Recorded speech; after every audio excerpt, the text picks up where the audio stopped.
In this 55-second feature video, I'm going to go over another reason why we at Leer confidently stand behind every unit that leaves our facilities. Our protection methods against panel cupping.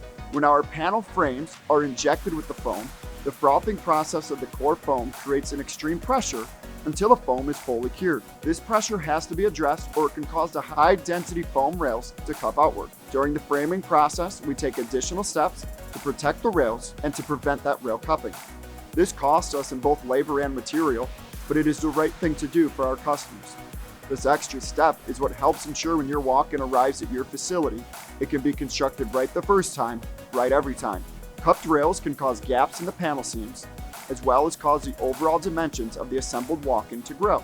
Therefore, in the end, cupped rails cause a dimensionally inaccurate product with thermal insufficient seams. These issues are not uncommon in industry, but are not acceptable to us and do not meet our high standards of quality and customer satisfaction. Check out our video library on leerinc.com for more 55-second feature videos.